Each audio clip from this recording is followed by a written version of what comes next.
আসসালামু আলাইকুম প্রিয় শিক্ষার্থীবৃন্দরা। আজকে আমরা ইউনিট 3 এর লেসন 3 নিয়ে আলোচনা করব, যেখানে আমাদের টপিক আছে চেঞ্জ ইন পাস্ট টাইম।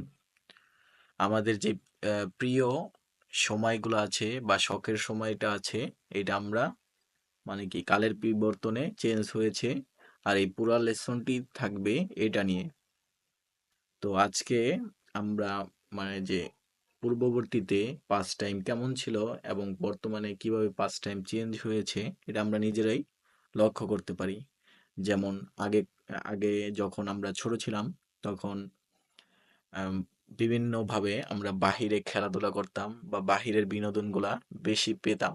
কিন্তু বর্তমানে এই প্রযুক্তির উদ্ভাবনীর কারণে বাহিরের যেই খেলাধুলা এগুলাও কমে যাচ্ছে এবং শখগুলা ঘরকেন্দ্রিক হয়ে যাচ্ছে।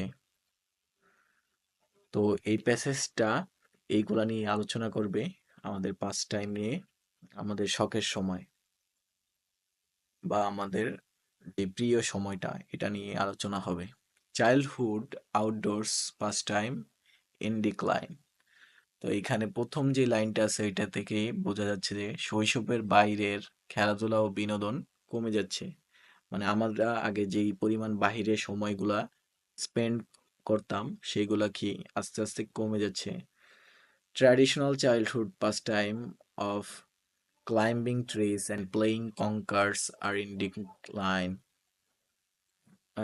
গাছে ওঠা ও কঙ্কারস খেলার মতো ঐতিহ্যবাহী শৈশবের বিনোদনগুলো কমে যাচ্ছে বলে জানিয়েছে according to survey by the RSPB, Royal Society for the Protection of Birds. জানিয়েছে আরএসপি, পাখি সংরক্ষণকারী Royal Society. It's a charitable organization registered in England and Wales. এটি ইংল্যান্ড ও ওয়েলসে নিবন্ধিত একটি দাতব্য সংস্থা।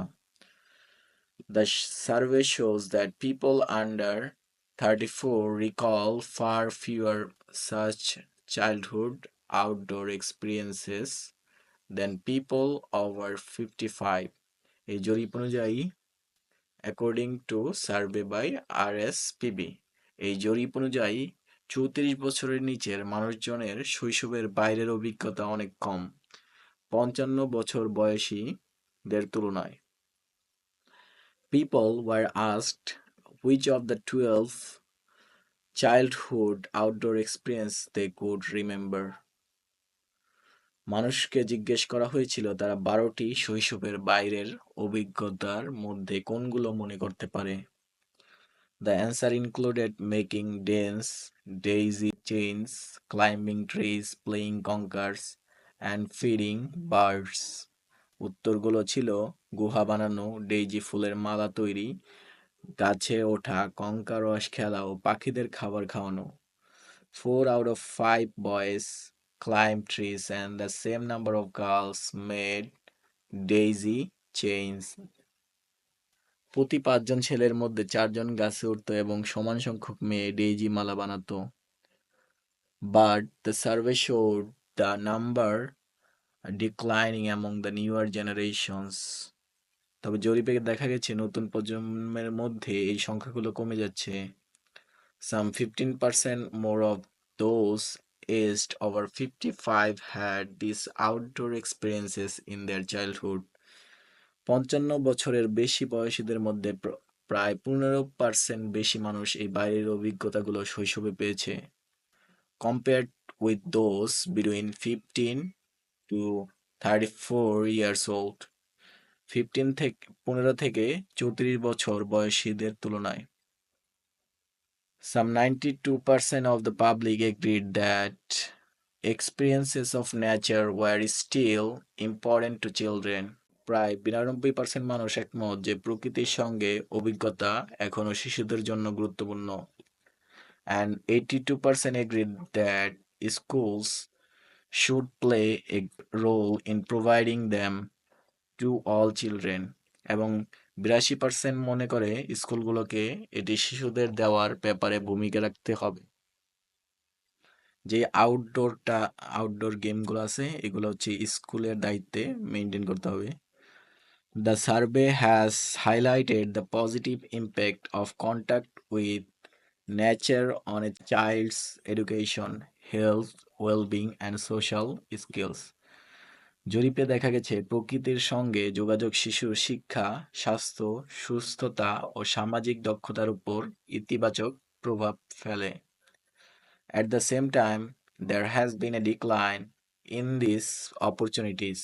একই সঙ্গে এই সুযোগগুলো কমে যাচ্ছে। With negative consequences for children, যার ফলে families and society, যার ফলে শিশু পরিবার ও সমাজের জন্য নেতিবাচক প্রভাব পড়েছে। A condition now known as nature deficit disorder, এখন যাকে বলা হচ্ছে নেচার ডেফিসিট ডিসঅর্ডার বা প্রকৃতির বিচ্ছিন্নতার রোগ। Mike Clark, Chief Executive of RSPB, will meet Parliament member to urge the government to join other organizations in providing children with first-hand experiences of the natural environment. আরএসপিবির প্রধান নির্বাহী mic clerk সংসদের সদস্যদের সঙ্গে সাক্ষাৎ করবেন যাতে সরকারকে অনুরোধ করা যায় অন্যান্য সংস্থার সঙ্গে মিলে শিশুদের প্রকৃতিকে সরাসরি জানার সুযোগ করে দিতে।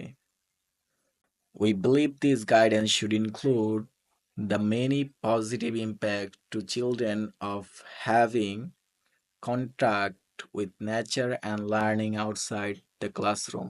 আমরা বিশ্বাস করি এই নির্দেশিকায় থাকা উচিত প্রকৃতির সঙ্গে যোগাযোগ ও শ্রেণীকক্ষের বাইরে শেখার শিশুদের উপর ইতিবাচক প্রভাবগুলোর উল্লেখ। তো আজকে আমরা হচ্ছে পাস টাইমের যেই চেঞ্জেস গুলো আছে এইগুলাই দেখলাম। নেক্সট ভিডিওতে আমরা পরবর্তী লেসন নিয়ে আলোচনা করব।